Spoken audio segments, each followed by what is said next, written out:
When it comes to cryptocurrency, most of us have tunnel vision. As crypto holders, we have a vastly different set of thoughts and feelings about this asset class than the average no-coiner, and especially legacy institutions. But analysing cryptocurrency reports by banks, governments, and global organisations can help us see what this industry looks like to those on the outside. Now, one such cryptocurrency report was recently released by the World Economic Forum, and it's meant to be a guidebook to help individuals and institutions get started with cryptocurrencies. Today, I'm going to explain what the World Economic Forum is, I'll break down what their crypto report says, and I'll tell you which cryptocurrencies seem to be on the radar of the elite.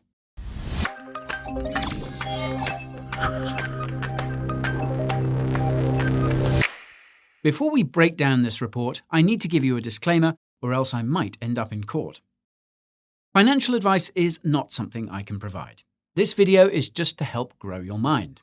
If this is the first time you see my face, my name is Guy and I think fiat currency is a disgrace. That's why I create the highest quality crypto content you'll ever see. Coins, tokens, news, reviews, market moves, the sort of knowledge that will set you free. So if this sounds right up your alley, subscribe to the channel and ping that notification bell to keep up with the crypto market as it rallies. I've left timestamps in the video timeline below for your convenience. You can use them to skip around, but watching the whole way through will bring you one step closer to being a genius. Now that you know what's up, let's see if the WEF report is legit or if it's all just fluff. When it comes to analysing a cryptocurrency report, research, or study, it's important to be aware of the individual or institution behind it. This can and often does guide its content and conclusions. In this case, the institution in question is the World Economic Forum, and though you've probably heard of the WEF before, I bet most of you can't explain what exactly it is or how it works. The World Economic Forum was founded in 1971 by Klaus Schwab. Klaus holds doctorate degrees in both engineering and economics, as well as a master's degree in public administration from Harvard University. Klaus taught business politics at the University of Geneva in Switzerland for over 30 years, which is where the World Economic Forum is now based. The World Economic Forum was initially just a small club of high-profile business people in Western Europe who would get together to discuss ideas, broker deals, and form partnerships. Just a few months after the World Economic Forum was founded, the Bretton Woods contract collapsed. For those unfamiliar, Bretton Woods was the international agreement that the dollar was backed by gold, and other currencies were convertible to dollars at a fixed rate. It had all been put in place in 1944. When Bretton Woods went out the door in the summer of 1971, fiat currency stopped being backed by gold. In the years that followed, the World Economic Forum saw more and more public officials and politicians attending its annual meetings as a means of managing any monetary and political frictions.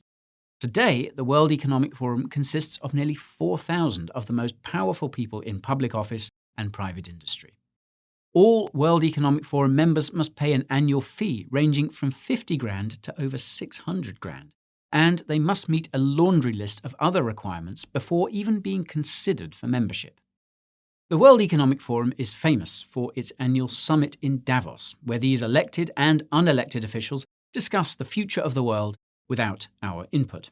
Hey, Wikipedia said it, not me. The technocrats who attend come up with brilliant ideas such as, quote, "You will own nothing and be happy." Now, of course, someone else will own everything and they'll be even happier. The craziest part is that most of the WEF's ideas are based on Klaus Schwab's books, such as The Great Reset, which has been the unabashed theme of the WEF since 2020. As you can imagine, the WEF has a lot of influence, and most of this influence comes in the form of various reports and platforms which act as a guidebook for how governments and corporations ought to conduct themselves. Now, to be fair, not all of this advice is bad, and I would even go as far as to say that most of it is actually pretty good. This is the case for this cryptocurrency report, which was created by the World Economic Forum's Global Future Council for Cryptocurrencies and co-authored by names many of us recognize. Titled, quote, "Cryptocurrencies, a Guide to Getting Started," this report seeks to be the ultimate crash course for cryptocurrency. So, with that context in mind, let's dig in. and note that I'll interject as we go along. I'll start by pointing out that even though this report was published in June, it was likely written between late April and early May this year. This is because they note the cryptocurrency market cap as being over $2 trillion, and a few of the web resources they used were accessed in late April, as per the EndNote section. In the introduction or executive summary, the authors specify that this guide is geared towards corporations rather than governments. Its goal is to give them the information they need to understand discussions about cryptocurrencies, which will inevitably arise as adoption continues. Funnily enough, the very first section of the guide concerns how to buy and store cryptocurrency. Now, I'd reckon you'd want to do a bit of research before doing that. Watch a Coin Bureau video, perhaps. Anyways, the section starts off by highlighting the fact that you probably want to check whether cryptocurrency is legal in your country or jurisdiction before you buy any. You probably also want to check if the banks in your region will actually let you buy said cryptocurrency. Barclays. Then it gets into what is arguably the most important thing in cryptocurrency, and that's custody.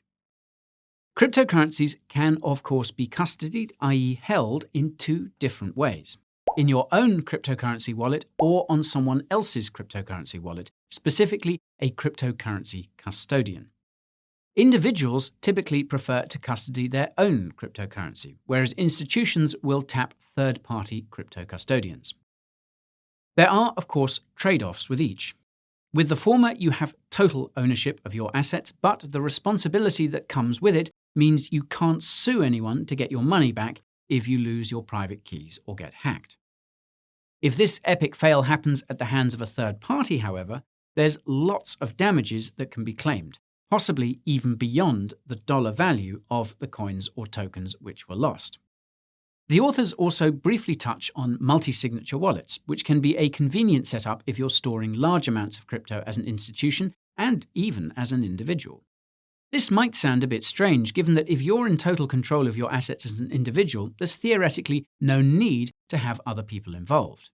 However, if you're packing enough sats in your crypto wallet, that could be more than enough motivation for someone to hit you with a wrench attack. In other words, shake you down for that wallet seed. This is why crypto billionaires such as Vitalik Buterin hold most of their crypto in multi-sig wallet addresses. It makes it impossible for them to become a single point of failure for their own funds. If you happen to be curious about who the wealthiest crypto holders are, I have a video all about that which you can find up there in the top right. Now, when it comes to actually buying cryptocurrencies, the guide rightly suggests using a cryptocurrency exchange as an individual and an OTC desk as an institution. This is because larger trades can drain order books on exchanges. By that, I mean that the order size could be so large that there aren't enough people selling that crypto at the price point you're looking to buy it for. At the end of the section, the authors quickly touch on cryptocurrency taxation, which is another topic I've covered. Link is in the description for that one.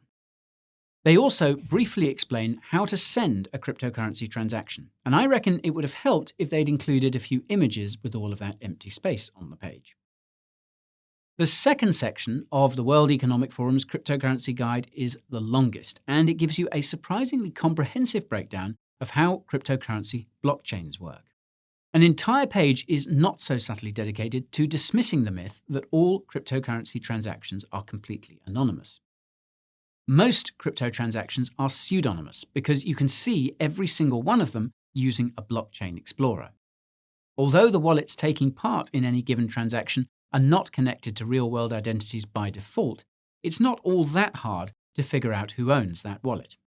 This is because almost every user needs to use a fiat-to-crypto payment gateway of some sort to get cryptocurrency, and these almost always require KYC documentation to use. That said, there are cryptocurrencies that offer complete privacy, namely Monero and Zcash, and the authors of this guide go as far as explaining how both work in detail. Their final comment on privacy coins is that they are essentially getting progressively harder to get due to regulatory crackdowns on crypto exchanges. What's interesting is that the authors added an endnote to this sentence which reads, quote, Monero is currently working to ensure its own liquidity through the Bitcoin Monero cross-chain atomic swap. Not only that, but cross-chain DEXs like Thorchain are on the cusp of making it possible to trade XMR in a trustless manner with very high liquidity. It's a shame they didn't mention it, but that would probably be pushing it. Anyways, I was pleasantly surprised to see that the next subsection not only explains what cryptocurrency nodes are, but also tells the reader what to expect when setting up a light node or full node for Bitcoin. Some of you may recall that Tesla is running Bitcoin nodes of its own now. This is an overlooked detail as part of Tesla's now infamous Bitcoin buy. As the guide explains, running your own Bitcoin node not only adds to the blockchain's decentralization, but it also makes it possible to interface directly with the blockchain rather than through a third party. This is a selling point you don't hear very often, and it's one that's received very well by institutions looking to dip their toes into Bitcoin or Ethereum. The next subsection is just as impressive, as it explains Bitcoin's proof-of-work mining in extreme detail with almost no technical lingo. A lot of emphasis is put on how secure proof-of-work is, and the guide even highlights the fact that proof-of-stake does not seem to provide the same degree of security. This is because, quote, there is some suggestion that POS may lead to network mining inequality and may unfairly benefit well-resourced network participants since their ability to mine successfully is directly related to the amount of native coin owned. I actually mentioned this in my video about proof-of-work versus proof-of-stake, which you can find up there, top right. Another way to think of this is that proof-of-work has three parties: the coin holders, the miners, and the community. Even if someone holds most of the supply in a proof-of-work crypto, the miners will almost always follow the will of the community. By contrast, in proof-of-stake, the coin holders are also the miners, which means they can dictate the network terms as they please, regardless of the community's approval or lack thereof. We are unfortunately starting to see exactly that in large stake-based decentralized autonomous organizations in DeFi. The authors point out that Algorand's pure proof-of-stake model is designed to prevent this from happening, which is something I never really thought about until reading this guide. The final subsection centers around energy consumption concerns, which are again communicated in a surprisingly factual manner. As noted by one of the endnotes in this subsection, quote, many critics and skeptics focus on the energy consumption of POW blockchains, and as noted, the energy required is significant. However, it has been found that energy consumption in Bitcoin is still below that of gold mining and the banking system as a whole. It's unfortunate that they didn't include this fact in the actual subsection, but I reckon it was to avoid attracting any additional attention to what is essentially a non-issue. Besides the fact that most proof-of-work cryptocurrency mining is done with renewable energy, this energy is used to secure trillions of dollars in digital assets.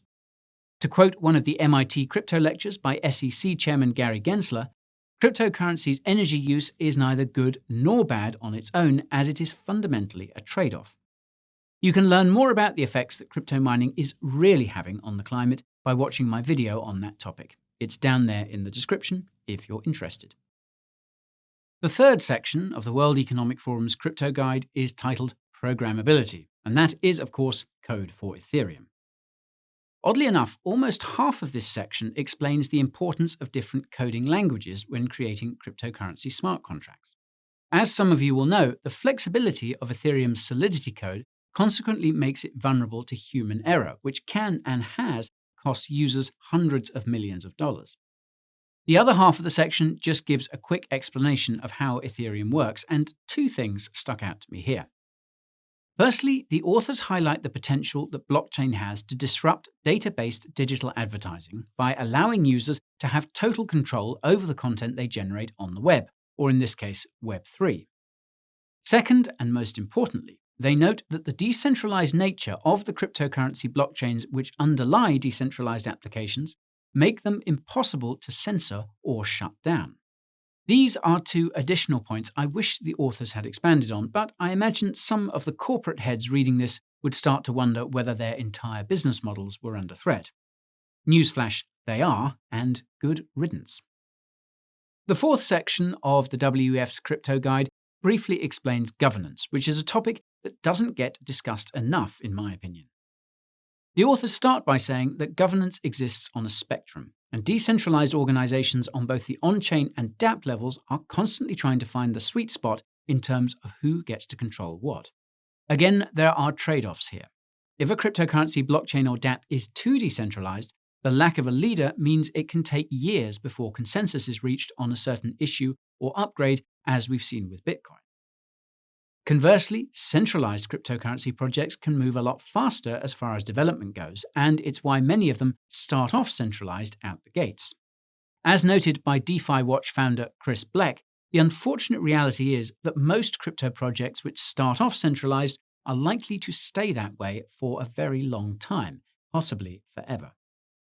As interesting as decentralized governance is, it's even more interesting that the authors dedicated a section to it.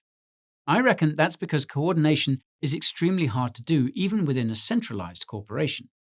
Borrowing governance concepts and architectures from cryptocurrency could help streamline operations and get a better sense of what's working for employees at the upper and lower level.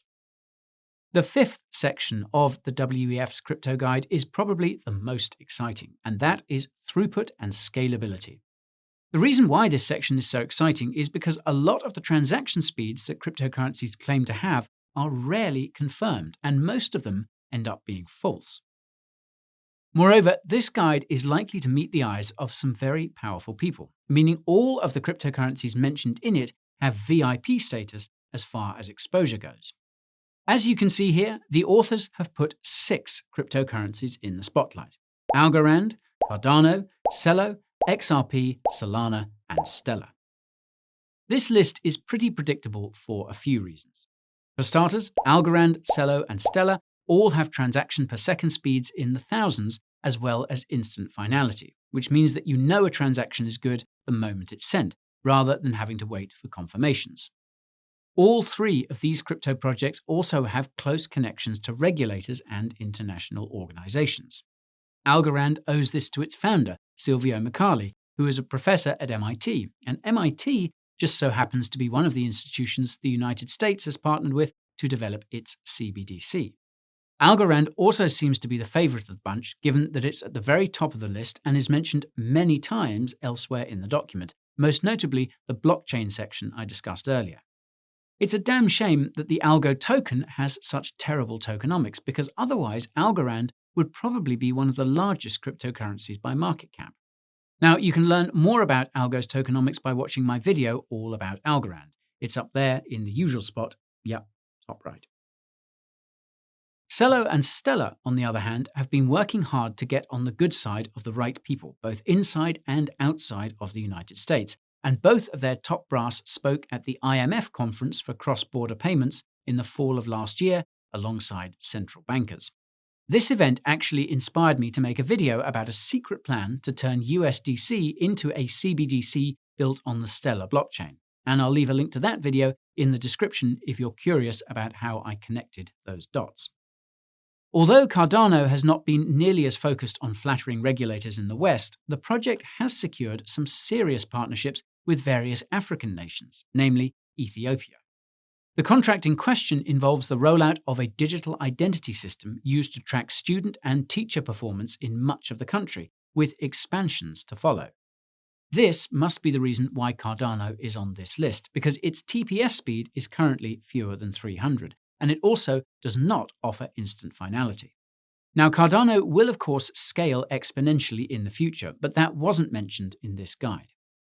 In addition to prolific partnerships, I suspect that Cardano's focus around digital identity jives with the World Economic Forum's dystopian aspirations. And Charles Hoskinson actually presented at the Davos conference in 2020, which means Cardano is on the WEF's radar. Thankfully, Cardano is committed to decentralization, transparency, and community ownership, which can't be said about another cryptocurrency on this list. I was quite surprised to see that XRP made the cut, especially since Ripple is currently in court with the SEC. This suddenly made sense when I later finished reading the guide and saw that Ripple CEO Brad Garlinghouse was noted as one of the reviewers of the document. The XRP ledger also features TPS scores in the thousands with instant finality, but the fact that it's so similar to Stellar makes me wish they had put a different cryptocurrency in its place. Avalanche probably would have been a good pick.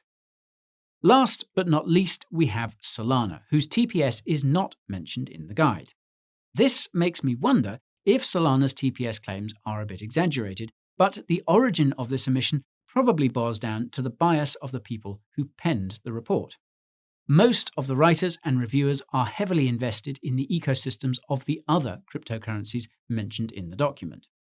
For example, Stellar Foundation CEO Danelle Dixon is on there, as is Uniswap's chief legal officer. Even the crypto VC firm Andreessen Horowitz has a hand via its partner, who's listed as a co-author. Now, these fine folks probably didn't want to draw attention to the fact that Solana is the only cryptocurrency with transaction speeds comparable to Visa, and their horses are all far behind. You can learn more about cryptocurrency speeds and how they work by watching my video about that. And yeah, you already know where to find it. The sixth and final section of the World Economic Forum's Crypto Guide is about everyone's favorite topic, regulation and compliance. The bulk of the banter involves the redundant statist talking points that cryptocurrencies are used for tax evasion, money laundering, and all sorts of other crimes. What's nice is that the authors seem to imply that the ideal middle ground is to enforce KYC rules at all points of entry and exit for the crypto space, meaning exchanges and crypto to fiat payment gateways. This is in contrast to the demands by regulators in the EU and elsewhere to have people tie their identities to every single cryptocurrency wallet address they own. What's not nice is that the authors also seem to imply that the regulatory framework for cryptocurrency must be global, given that cryptocurrencies are global networks. Besides the fact that the likelihood that every country in the world would collectively agree to a universal set of crypto laws is extremely unlikely, with some luck, decentralized autonomous organizations will grow large enough to eliminate the need for governments entirely. Now, this might be a bit of a pipe dream for the time being, but crypto innovation is much faster than government regulation. By the time the people in charge realize what's going on, it'll be too little, too late. And the more that we educate, the faster that process will accelerate. The conclusion of the Crypto Guide is a call to action for all readers to venture out into the wild world of crypto and test its limits. I reckon that's some sound advice, and it's something that I'm fortunate enough to do on a daily basis. So, if you enjoyed today's video, then make that like button glow. All it takes is a click, and remember to subscribe to the channel and ping that notification bell so you don't miss my next hit. If you're wondering where to find your next dopamine hit, follow me on Twitter, TikTok, and Instagram quick. You can also join my Telegram channel where I give you more daily updates than you can handle. The only thing better is my weekly newsletter, which contains all the tools, tips, and tricks to get your broken portfolio fixed. And of course, the Coin Bureau merch store is stocked full with the coolest crypto tees and hoodies for leisure and for sport. You can find your way to these resources and more using the links in the description down below. That's all I've got for today. Thank you if you made it all this way. I'll see you all another day. Guy, signing off.